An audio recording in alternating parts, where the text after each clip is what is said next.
ciudad corresponde entonces a este sermón de nuestra serie de mensajes, la misión de Dios y la vida de la iglesia. Hemos leído el texto de Jeremías, capítulo 29, versículos 1 al 7. Y debo partir señalando que existe una preocupación muy amplia en el presente por quienes estudian la misión y el desarrollo misional de la vida de la iglesia por la ciudad. ¿Por qué ha habido una preocupación por la ciudad? No porque se miren menos al mundo rural, donde se debe desarrollar misión, donde debemos enviar plantadores de iglesias, en fin, donde se debe generar iglesia también, sino más bien porque desde mucho tiempo la ciudad ha experimentado un desarrollo y una amplitud. Desde los tiempos en que se desarrolló la revolución industrial, particularmente del siglo XIX en adelante, ha habido un constante proceso de migración del campo a la ciudad.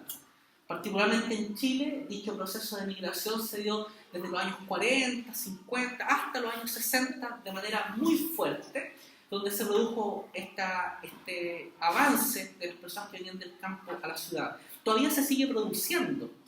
Ahora estamos en un proceso particular, desde los años 90 en adelante, donde la ciudad es la que se está extendiendo, donde el mundo rural cada vez se está convirtiendo poco a poco en ciudad. La producción agrícola más amplia que tenemos en Chile ya es una producción industrial. Entonces vemos cómo la ciudad constantemente se va agigantando. O sea, vale decir, por ejemplo, la población que se está desarrollando en los sectores precordilleranos, que eran sectores rurales y hoy día tienen una extensión de la urbe. Entonces, ¿por qué debemos mirar esto? Porque la misión debe realizarse, debe desarrollarse donde hay personas. O sea, no es la ciudad por la ciudad la preocupación. La preocupación son las personas que habitan en la ciudad. Entonces, allí nosotros tenemos que poner nuestro centro. En nuestro caso, Maipú es el lugar donde tenemos que poner nuestra mira. Maipú es una comuna grande, constantemente está disputándose el lugar con Puente Alto por la mayor cantidad de habitantes. Son comunas densamente pobladas y tenemos hoy día la posibilidad, como refugio de gracia, de estar en un barrio residencial. Tenemos muchas casas a nuestro alrededor y aparte de eso, hoy día estamos en un colegio. Entonces tenemos una responsabilidad y un desafío doble en nuestra preocupación por la ciudad. Preocuparnos por los vecinos que están a nuestro alrededor y también por esta comunidad educativa. ¿En qué sentido, por ejemplo, nosotros les vamos a entregar algún servicio de parte de la obra del Señor? La preocupación por la ciudad no es solo una preocupación de la iglesia hoy, de los misioneros y de los que piensan la misión hoy, sino que es una preocupación bíblica. Y esa preocupación nosotros la encontramos en el texto de Jeremías capítulo 29. El contexto de la carta es el cautiverio babilónico. El cautiverio había sido profetizado por Isaías, por Ezequiel y también por Jeremías. Y muchos de los profetas habían anunciado que este cautiverio iba a ser el resultado, la consecuencia del pecado del pueblo de Dios ofendiendo al Señor. Y uno podría pensar que ese pecado es la idolatría, ¿cierto? Porque constantemente el pueblo de Israel, particularmente el reino del sur, Judá, fue practicante de la idolatría. Se volvían tras los dioses falsos. Pero no solo eso. El gran problema era aquello que el profeta Oseas anunció cuando señaló que ellos me llaman el Altísimo, pero ninguno de ellos me quiere enaltecer. Hubo un olvido del Señor. Y ese olvido derivó en la idolatría. Eso trajo como consecuencia que Dios usó al imperio babilónico para invadir Judá, arrasar con todos ellos y sacar a algunas personas hacia el exilio a Babilonia. Entonces, en ese contexto, previo al cautiverio, profetas falsos anunciaban de que lo que Jeremías estaba diciendo respecto a que venía un cautiverio era mentira, que lo que venía era paz, era seguridad, era esperanza, íbamos a vivir tiempos bonitos. Se parece mucho a las predicaciones actuales, en varios contextos eclesiales, donde se habla de prosperidad y del mejor tiempo de la iglesia. ¿Ya? Ojo con eso. Pero ¿qué es lo que Jeremías dice? Jeremías dice que no, que todo eso es falso. Que ellos están diciendo paz cuando el Señor no ha dicho paz. Entonces se levanta contra eso. Pero la gente que gusta de escuchar estos mensajes de éxito, de paz y de tranquilidad, le daba el favor a estos falsos profetas. Y a Jeremías le abandonaron. Jeremías es el símbolo de lo que es un ministerio exitoso de verdad. Si se hubiera convertido solo uno al mensaje de Jeremías, estaríamos con las líneas del éxito según la forma actual de medir el éxito. Jeremías no tuvo ningún convertido por su predicación. Pero ¿saben qué? Él habló conforme a la voluntad del Señor. Y vino el cautiverio. Y los falsos profetas quedaron allí con su mensaje. Pero luego, estos falsos profetas buscaron acomodar lo que decían. Y empezaron a decirle a la gente que estaba en Babilonia, ¿saben qué? El Señor nos va a librar pronto del cautiverio. Vamos a estar libres pronto y vamos a volver a Jerusalén luego. Y Jeremías les dice, no, son 70 años que ustedes van a estar en Babilonia. 70 largos años. 70 largos años en los cuales el Señor purificó a su pueblo. De tal manera que nunca más, después del cautiverio babilónico, los judíos practicaron la idolatría. Nunca más. O sea, ahí uno ve la mano disciplinadora del Señor. Pero fíjense en esto también. Dios ocupó como instrumento a un pueblo pagano, a Babilonia. Babilonia, como imperio, era poderoso, arrasador, dominante. Ellos tomaron la crema de la crema judía y se la llevaron a Babilonia. Y tomaron a los más inteligentes, a los más sabios, a los reyes, a los príncipes, a los mejores trabajadores, se los llevaron para allá y generaron una dominación, una explotación de ellos. El caso de Daniel, Sadrach, Mesach y Abednego, jóvenes, ilustrados, sabios, inteligentes, ocupados para el servicio del imperio. ¿Qué es lo que tenemos allí? Gente que estaba siendo arrasada. Y por otro lado, en Jerusalén, la gente con mucho dolor, con mucha pena, porque veían el templo de Jerusalén destruido, sus casas destruidas, veían que su agua estaban vendiendo por precio, veían que los jóvenes ya no cantaban, que las vírgenes de la ciudad habían sido violadas, que los ancianos ya no se sentaban en las plazas a conversar, veían con cuánto dolor la promesa del Mesías prometido todavía no se cumplía en ellos. Babilonia es el símbolo del pecado, de la destrucción, del paganismo, a tal nivel que Juan en el Apocalipsis ocupa a Babilonia como un símbolo del imperio, del gobierno del anticristo. Babilonia la grande, la madre de todas las rameras, ¿cierto? Y hasta el día de hoy, incluso fuera de la iglesia, Babilonia es tomada como eso. Si ustedes han escuchado alguna vez reggae, se habrán dado cuenta que Babilonia es tomada constantemente en ese estilo musical como símbolo de un imperio que daña la vida de las personas.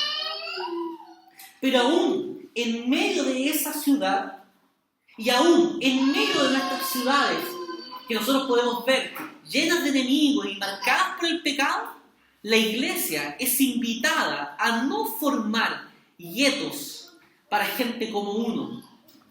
Estamos muy acostumbrados a formar iglesias a nuestra medida y somos muy discriminadores con muchas personas que podrían llegar a la iglesia y ser susceptibles a la voz del Evangelio. El Evangelio de Cristo tiene el poder para borrar y botar todas las barreras que nosotros nos ponemos. Y si en nuestra iglesia las barreras nacionales, las barreras étnicas, las barreras culturales, las barreras sociales y económicas no son botadas, es porque estamos montando ídolos y dejando al verdadero Dios todopoderoso. La invitación del texto es a que vivamos un cristianismo activo y vital, un cristianismo donde somos sal y luz del mundo. Entonces, nace la pregunta a propósito del texto: ¿en qué consiste la misión en la ciudad? Y allí, en primer lugar, vemos que consiste en integrar fe y trabajo. Construyan casas, y habítenlas, planten huertos y coman de su fruto. ¿A qué está invitando el profeta?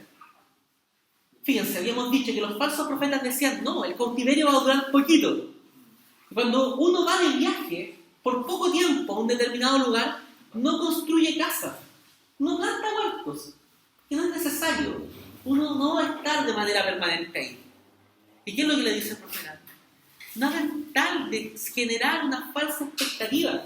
Ustedes van a vivir mucho tiempo aquí. Entonces construyan sus casas, planten.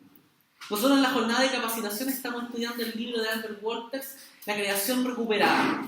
Y veíamos el viernes pasado que hay un mandato cultural donde se le manda al hombre, Adán, como representante de los seres humanos, a sojuzgar y administrar la creación como mayordomos.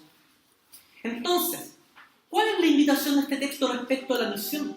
A que debemos contribuir al desarrollo de la ciudad.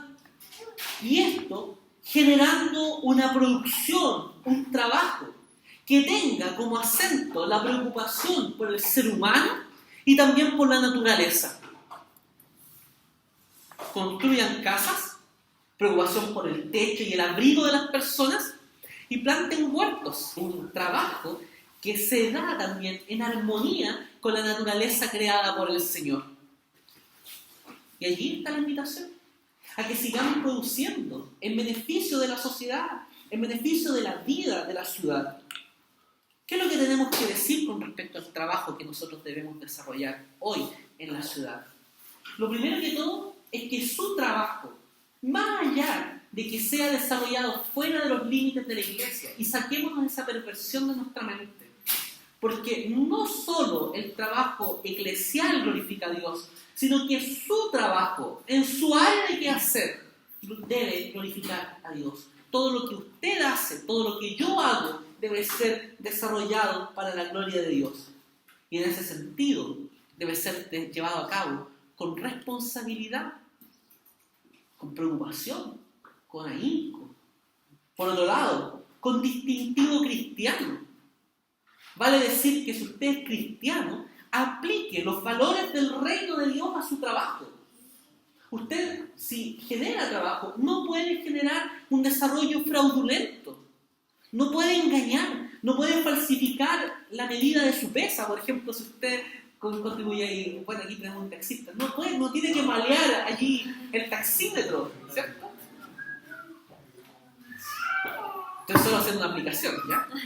Ustedes saben que en todos los lugares de la vida se generan trabajos mal hechos.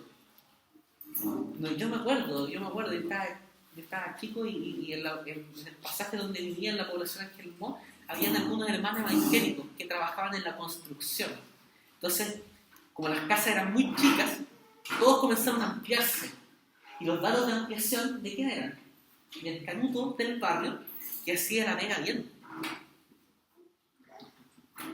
Hoy día, los canutos de hoy son reconocidos como aquellos que sacan la vuelta, como aquellos que no hacen la vega bien.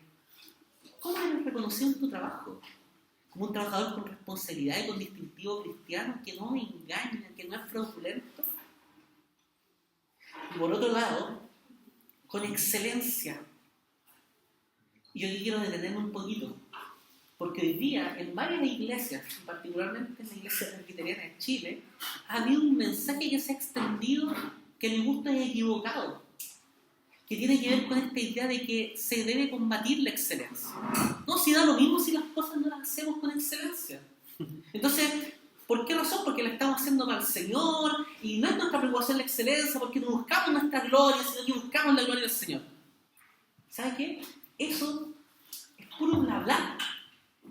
Porque cuando usted se preocupa de hacer las cosas para la gloria de Dios, eso como consecuencia trae que usted se preocupa por hacer las cosas bien. Y no para su gloria, sino para la gloria de Dios. Si no perdemos el centro cuando queremos hacer las cosas bien, cuando queremos desarrollar las cosas de la mejor manera. Si usted ha sido llamado a desarrollar un trabajo en la sociedad, en cualquier espacio donde usted se mueva, hágalo con responsabilidad, con un distintivo cristiano. Estoy hablando allí del testimonio que usted debe dar. Y tenemos una gran nube de testigos a nuestro alrededor. Y uno ha visto, han habido algunos casos que se han visto en los medios de comunicación masivos, de cómo cuando se sabe que hay un evangélico que ha cometido alguna acción ilícita, es restregada constantemente. Y por otro lado, con excelencia. Segunda cosa en la cual consiste la misión en la ciudad. Consiste en desarrollar familia. El versículo 6 dice, cásense y tengan hijos e hijas, y casen a sus hijos e hijas para que a su vez ellos les den nietos. Multiplíquense allá y no disminuyan. Ahí veo una sonrisa, está hablando el Señor, tocando los corazones inmediatamente con el tono de orden y de mandato que tiene este texto bíblico. Primero que todo, cásense. Busquen casarse. Esto es, si volvemos al Génesis capítulo 1, es lo que también se llama mandato social. Dios creó al ser humano, hombre y mujer los hizo, los creó a su imagen y semejanza y les dio la característica de ser relacionales, de tener relación con un otro. Y allí en este caso se invita al ser humano a establecer una relación familiar primero con el casamiento. Y cuando está diciendo eso, nuevamente está insistiendo en que su tiempo en Babilonia no va a ser corto. Cásense, tengan hijos e hijas. Y luego dice, para que ellos se casen también y les den nietos. O sea, va a pasar harto tiempo en que van a estar en el exilio. Luego tengan hijos. Y ahí hay otro mandato. El casamiento, el matrimonio, se hizo también para la procreación. Y voy a insistir en algo que he dicho y he aprendido también a la luz de la Biblia, de la predicación del Evangelio, que si usted no está teniendo hijos por motivos egoístas, está violando el mandato social de la Biblia. O sea, si usted está teniendo una familia y no quiere tener hijos porque no tiene la plata todavía, o espera tener un buen trabajo, o no sé, cualquier cosa, está violando el precepto divino. Porque ¿quién le asegura a usted que usted va a tener trabajo cuando tenga hijos? Usted no tiene esa seguridad. Tenga hijos, porque los hijos no son suyos, son del Señor. Es el Señor quien provee. Herencia del Señor son los hijos y cosa de estima el fruto del vientre. Y ese texto bíblico que nosotros citamos cuando sabemos de la noticia de que viene un niño en camino de la iglesia, está en un contexto, en el Salmo 127. Y ese salmo, previo a decir que los hijos son herencia del Señor, dice que si Jehová no vela por la casa, en vano vela la guardia. Dice también que es Dios quien da el alimento a sus hijos. Por lo tanto, la provisión proviene del Señor y es Él quien tiene cuidado de los suyos. Nosotros debemos cumplir el mandato social de construir y tener familias. Ahora bien, nosotros no somos del Opus Dei. No queremos tener hijos, solamente por procrear.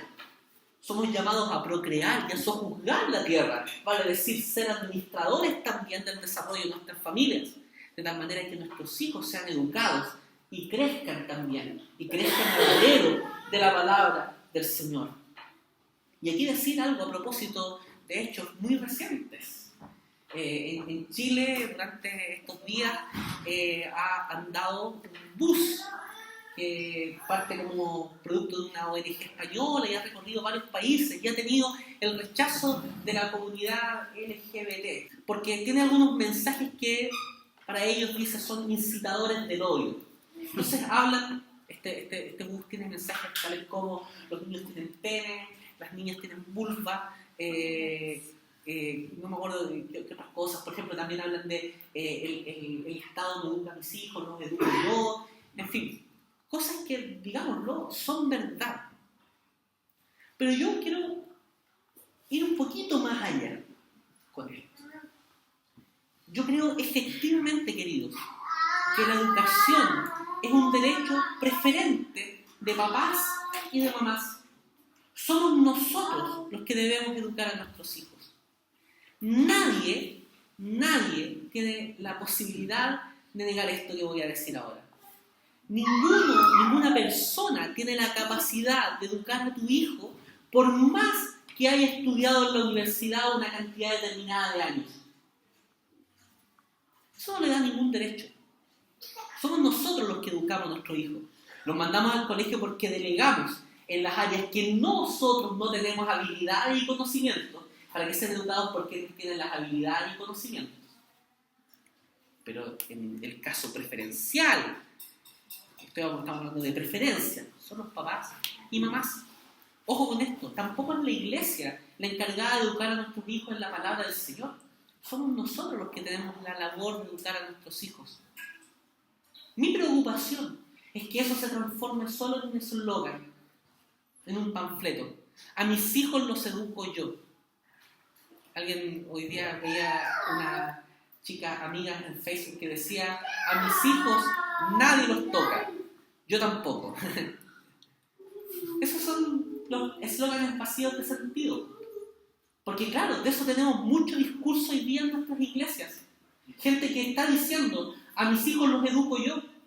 ¿Pero de verdad los educas? ¿De verdad los educamos? ¿Conforme a las líneas del Evangelio? ¿Conforme a la palabra del Señor? Yo he visto esto. Y lo he visto como líder de jóvenes y como profesor también de colegio. Cómo padres y madres tercerizan la educación de sus hijos, ya sea en la iglesia o en la escuela, pensando que son ellos los que tienen la labor de enseñar, como si fueran guarderías. Y después, cuando los hijos no dan resultado en la iglesia o en la escuela, son la iglesia y la escuela los responsables. A mí me tocó en una ocasión recibir las palabras muy duras de un hermano que me dijo: ustedes son los culpables de que mi hijo no se esté congregando hoy. ¿Y sabe lo que yo pensé cuando me dijo eso? Voy a ser muy honesto, en buen chileno. Cara de palo. Porque la labor primordial de educar a los hijos es de los padres y madres. El Salmo 127 que hemos citado ya dice que los hijos son como flechas en las manos de un guerrero diestro que apunta con ellos hacia un determinado destino. Y para eso nosotros contamos con la ayuda del Señor. Y aquí lo primordial, y de lo que va a hablar el sermón de la próxima semana, tiene que ver con esto, con cómo la familia también es campo de misión, con cómo nosotros debemos discipular a nuestros hijos.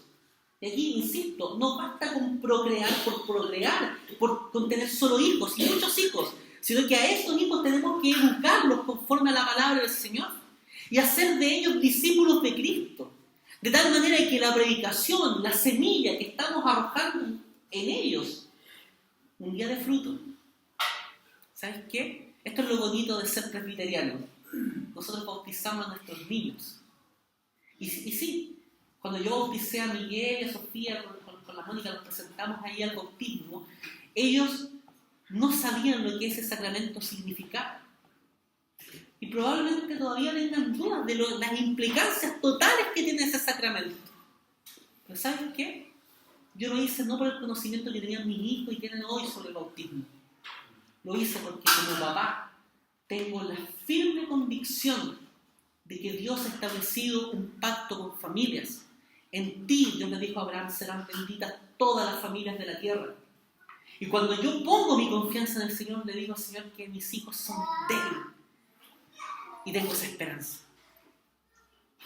Hoy día estamos avanzando en una sociedad que progresivamente y cada vez más niega los principios de la Biblia. Pero no es la sociedad, no es la escuela, no son los intelectuales del mundo, no es el cine, no son las artes las que tienen la posibilidad y la potencia de educar a tus hijos. Eres tú y yo, asumamos la responsabilidad hoy de educar. Y lo más importante, porque aquí nace la pregunta, bueno, ¿y la ciudad dónde queda?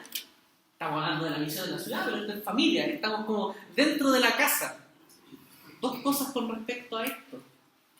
Abramos nuestras casas también, nuestras familias, a la comunidad, al vecino. Invitémoslo a nuestra casa, a los amigos.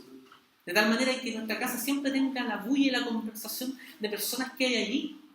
Y por otro lado, nosotros tenemos que preparar a nuestros hijos para que salgan de la burbuja.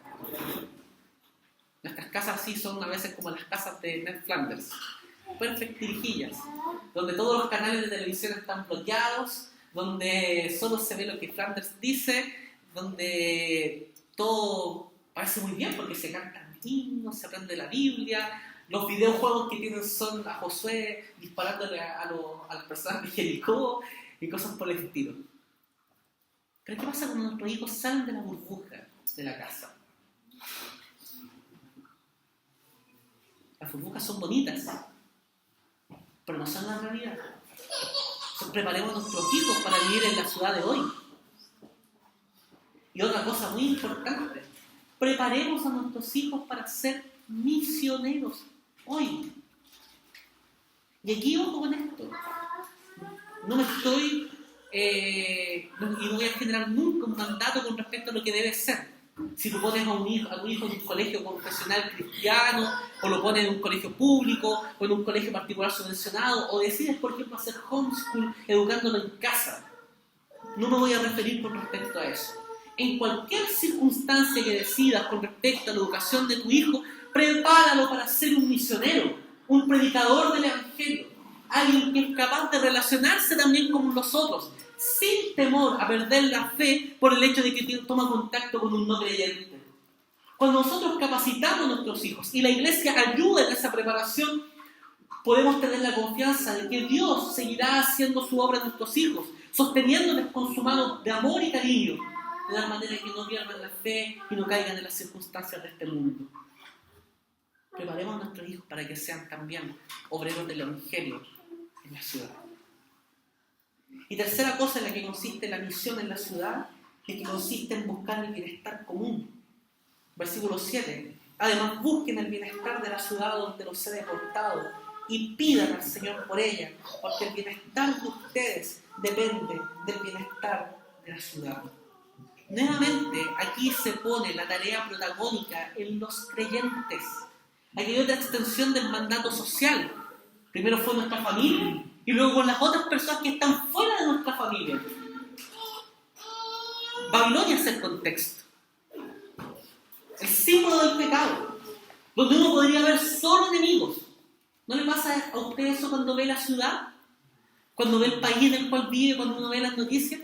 Pareciera que todos son enemigos del Evangelio, pareciera que todos son nuestros enemigos entonces. Pero ¿qué es lo que debemos hacer nosotros hoy en la ciudad? Procurar el bienestar de ella. Y esta palabra le debe haber sonado demasiado fuerte a los oídos judíos. A nosotros escuchamos bienestar aquí y no pasa nada. Pero los judíos que recibieron esta carta de Jeremías les deben haber dolido los oídos o sangrado los ojos cuando leyeron esa carta de Jeremías. ¿Sabe por qué? Porque esta palabra bienestar es shalom. El shalom en la literatura bíblica del Antiguo Testamento era aplicado a la tierra prometida, a la tierra donde fluía leche y miel, a la tierra donde Dios era quien gobernaba. Por lo tanto, Dios era quien proveía de paz, de justicia, de bienestar, de abundancia para la sociedad. Y aquí el profeta les está diciendo que deben buscar ese shalom de Dios en la ciudad donde están exiliados, en la ciudad pagana, en la ciudad de los enemigos. Debemos entonces buscar el bienestar de la ciudad y nuevamente volvamos al trabajo y a lo que hacemos en la vida común. ¿Buscamos la paz en nuestra ciudad? ¿Contribuimos a la paz? Jesús dijo en su sermón del monte: bienaventurados los pacificadores, porque ellos serán llamados hijos de Dios. Y esa palabra pacificador, más literalmente, podría ser traducida como artesano de la paz, como alguien que trabaja construyendo con sus manos la paz en la sociedad. ¿Somos artesanos de la paz? ¿Contribuimos a que las enemistades se borren? ¿A que las cosas secundarias queden como cosas secundarias y no como cosas prioritarias que nos terminan separando? ¿Acaso el ser humano que está frente a nosotros, por pensar distinto a uno, deja de ser una oveja que no tiene pastor? ¿Acaso el ser humano que nosotros vemos al frente de nosotros, por su pecado, debe ser discriminado y dejado de lado y no ser un receptor del amor de Dios en nuestra vida? Cuidémonos de eso. Justicia. Preocupación por la justicia debe haber en la iglesia. Ustedes leen la Biblia, está llena de estas declaraciones con respecto a esto. De cómo nosotros debemos procurar la justicia en las personas. Debemos tener una preocupación fundamental por todo lo que ocurre en nuestra sociedad con respecto a aquello que es justo, bueno, declararlo, hablar con respecto a esto, pero también tomar acciones y particularmente en beneficio, como dice el Antiguo Testamento y es relevado en el Nuevo, con pobres, huérfanos y viudas y extranjeros. La iglesia, con respecto a lo último, no puede ser discriminadora de los extranjeros. No puede dejar de lado la ayuda con el pobre, con los huérfanos y con las viudas. Voy a poner un ejemplo de esto.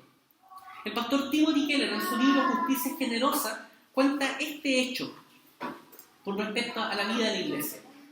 Él hizo su tesis doctoral en ministerio sobre el tema de la diaconía en la iglesia. Entonces, cuando tenía su primera experiencia pastoral, quiso aplicar esos principios de la diaconía que él había estudiado teóricamente. Y desarrolló un fuerte equipo diaconal. Y el equipo diaconal de la iglesia tenía muchos recursos, mucha plata, como para hacer distintas labores. Entonces llegó una madre soltera a la iglesia, madre de 3 hijos, que estaba pasando una necesidad. Y los diáconos de la iglesia se enteraron de esto y hablaron en la junta diaconal la posibilidad de ayudar a esta hermana, a esta nueva hermana en la fe. Llevaba poquitos días en la iglesia y la iglesia quiere ayudar. Bonito, ¿cierto? No necesitamos del compromiso de las personas para extender nuestra mano para dar. ¿Qué ocurrió? Que esta persona contó que tenía unas deudas muy difíciles y por lo tanto necesitaba de ayuda. Y la iglesia le pasó la plata para pagar esa deuda. Al tiempo después, la junta diaconal se enteró de que esta mujer había gastado la plata que la junta diaconal le había dado, no pagando su deuda, sino que llevando a sus hijos a comer al cine y le había comprado bicicletas a sus niños. Y eso generó una discusión tremenda en la iglesia. Porque ¿cómo podía ser posible que esta hermana haya malgastado el dinero que la iglesia le dio en ese tipo de cosas? Y sí, esta mujer estaba equivocada con lo que había hecho, porque la iglesia le pasó de sus recursos para pagar una deuda. Pero esa junta diaconal también estaba ofreciendo al Señor a no empatizar con la situación difícil de esta hermana. Al pensar que la pobreza solo consiste en carencia de alimentos y no otras necesidades.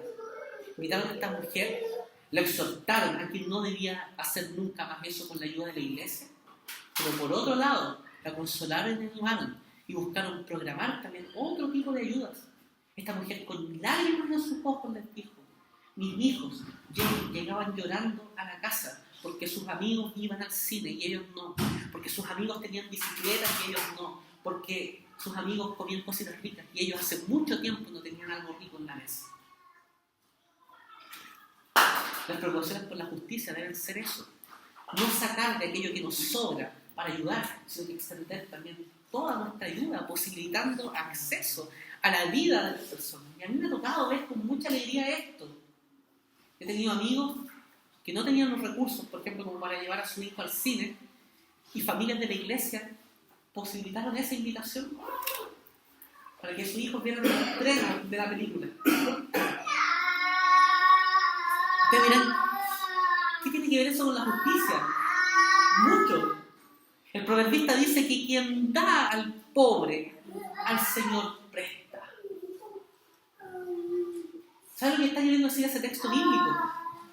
Cuando usted le da a alguien que tiene necesidad, no le está dando algo que es simplemente un deber suyo, le está dando a esa persona lo que ella merece. La misericordia en la Biblia es un acto de justicia. Y si usted come rico, usted quiere que los demás también coman rico, ¿no? Si Si usted se viste bien, usted quiere que los demás también vistan bien. Y en eso debemos poner nuestro esfuerzo, en ser reconocidos por el amor. Y yo sé lo que puede usted estar pensando. A causa de la maldad, el amor de muchos se enfriará. Y efectivamente, a esta comunidad puede llegar gente embaucadora y que busque usufructuar con los beneficios de la vida de la iglesia. Usted puede encontrarse con personas que le cuenten mentiras para recibir algún favor suyo. Y le puedo enumerar montones de posibilidades pecaminosas que busquen dañarnos. Y sí, nosotros no debemos pasar por tontos en el mundo, pero tampoco debemos violar aquello que es la esencia del Evangelio, porque Jesús lo dijo: en esto les conocerán que ustedes son mis discípulos. ¿En qué? ¿En que se peinan de una determinada manera? ¿En que se levantan a una determinada hora el día domingo y salen vestidos, fragantes y todo de la casa? Y todos los vecinos saben que usted es evangélico porque sale a las 10 de la mañana de su casa a la iglesia. ¿Lo conocerán porque usted lleva una Biblia grande debajo del brazo, bonita ahí, con cantos dorados? ¿Lo conocerán porque usted anda con carteles y pone en su Facebook a cada rato: soy cristiano? En esto lo conocerán que usted es discípulo de Jesús, y en que usted ama a los unos a los otros como el Señor nos ha amado. Efectivamente, la iglesia tiene un deber prioritario con la familia de la fe. Debemos hacer el bien a todos, y mayormente a los de la familia de la fe, pero a todos. Preocupémonos por todos en sus circunstancias. Vida abundante, armonía social, es una preocupación constante que debemos tener. Es lo que nos invita la vida de la iglesia. Y ojo con esto, aquí pasa lo mismo que con la predicación del Evangelio. La iglesia institucional puede organizar actividades de ayuda social también, así como la iglesia institucional puede organizar actividades de evangelismo. Pero la iglesia orgánica también tiene un deber. ¿A qué me refiero con esto? Refugio de Gracia puede desarrollar actividades de evangelismo. Refugio de Gracia puede organizar actividades de ayuda social. En el paseo del año pasado estábamos conversando y ojalá lo podamos llevar a cabo. La posibilidad de hacer cursos de idiomas gratuitos a las personas. Hoy día tenemos salas de clase y podemos jugarla los sábados, no tenemos que conseguirla como estábamos pensando. ¿Y con quién nos conseguimos una sala? Aquí la tenemos ya. ¡Hagámoslo! La semana pasada hablé con Lucho, ¿cierto? Y yo le decía: hagamos un curso y hablemoslo aquí en el colegio, invitemos a la junta de vecinos para hacer un curso, por ejemplo, de economía familiar, y enseñémosle a la gente a cómo hacer un presupuesto para el mes, enseñémosle a la gente cómo salir de las deudas o cómo organizar una deuda de manera sabia sin sobreendeudarse. Entregamos esos principios y en 10 minutos finales les damos un mensaje relacionado con la Biblia y la economía y nos invitamos a la iglesia. ¿Te parece? Bien, hagámoslo. ¿Qué dones tiene usted? Por ahí ya sabía que habían comprometido algunas personas a que podríamos generar un taller de repostería. Hagámoslo. Dentista, no sé, una consulta dental, así ver cuáles son las pifias que tiene la gente y derivando. Hagámoslo. ¿Cuál es su don? ¿Con qué usted puede ayudar? Hagámoslo. Si no nos da el cuero como iglesia para desarrollar todas esas actividades que queremos realizar, usted como parte de la iglesia orgánica, como miembro del cuerpo de Cristo en la sociedad donde usted lo haga, trabaje por el bienestar de la ciudad. Ocupe los dones que Dios le ha dado para ayudar y beneficiar a las personas. Con toda seguridad le voy a decir esto, y sin temor a equivocarme, el Señor le va a bendecir después de eso. Le va a sostener en gran manera, porque insisto, quien da al pobre, al Señor presta. Entregue de lo que el Señor le ha dado, de gracia, de lo que de gracia ha recibido. ¿Cuál es el trabajo, las capacidades que Dios le ha dado? Contribuya para el bienestar de la ciudad. Haga bien su pega. ¿Sabe para qué? Para que cuando pregunten: oye, ¿y por qué haces bien tu pega? ¿Por qué haces tan excelentemente el trabajo que desarrollas? ¿O por qué me estás dando esto? Bueno, porque yo he conocido a un Señor que me invita a tal cosa, y ahí tiene la posibilidad pavimentada para la predicación del Evangelio, para reflexionar y practicar. El pastor Dietrich Bonhoeffer decía que la iglesia existe para los de afuera. Y lo mencionábamos en el momento de la liturgia. Pareciera ser que hasta el día de hoy estamos existiendo para los que estamos dentro. La iglesia está existiendo para los que estamos dentro. Y debemos tener mucho cuidado con eso. Porque eso nos alarga. Pone nuestra mirada en nosotros, en los que estamos aquí dentro, y nos podemos sentir cómodos a tal nivel que no salimos y no estamos entregando la semilla del Evangelio y no estamos trabajando por el bienestar de la ciudad. Si la iglesia existe para los que están afuera, comuniquemos el Evangelio. Compartamos la noticia de que aquí hay una iglesia que se junta todos los domingos a tal hora. Invitemos a las personas. Así como tú invitas a tus amigos y vecinos para un buen panorama, invitémoslos a la iglesia, porque este es el mejor panorama que pueden tener. ¿Tienes miedo de invitar a la gente a esta iglesia? ¿Te atemoriza eso? Si la respuesta es sí, y conoces el por qué, debiéramos hacer algo entonces para mejorar esto. Muchas de las cosas, de las críticas que se desarrollan en la iglesia, son injustificadas. Porque tú puedes decir, la iglesia no hace esto, la iglesia no hace acá, la iglesia hace mal esto. La pregunta es, ¿acaso tú no eres la iglesia de Cristo? ¿Acaso tú y yo no somos la iglesia? Entonces cuando dicen la iglesia en tercera persona, ¿eso no te está incluyendo a ti y a mí? Entonces comencemos a trabajar para que tú y yo seamos para los de afuera. La gente hoy día sigue teniendo necesidad del Evangelio. Y te asombraría cuántas personas tienen más facilidad que tú y yo de llegar a la iglesia porque los invitamos. Esa persona que tú piensas que no le va a hacer sentido el Evangelio, probablemente le haga mucho más sentido que lo que tú piensas y crees. Invita a gente a la iglesia, predica el Evangelio, haz tu trabajo con excelencia, con distintivo cristiano, por el bien de la ciudad. Sí, esto requiere de esfuerzo y de trabajo, de constancia, de perseverancia. Debemos gastarnos por desarrollar esto. Pero tengo una buena noticia para ti. No estás solo. El Señor está contigo. Sometámonos a Él. Confiamos en que el Señor está con nosotros en la misión. Y eso va a producir descanso en nuestra vida. ¿Te has cansado para Dios alguna vez? Yo he sentido ese cansancio para Dios. Pero no hay nada más bonito luego de ese cansancio. La tranquilidad y la esperanza que produce haber trabajado para el Señor.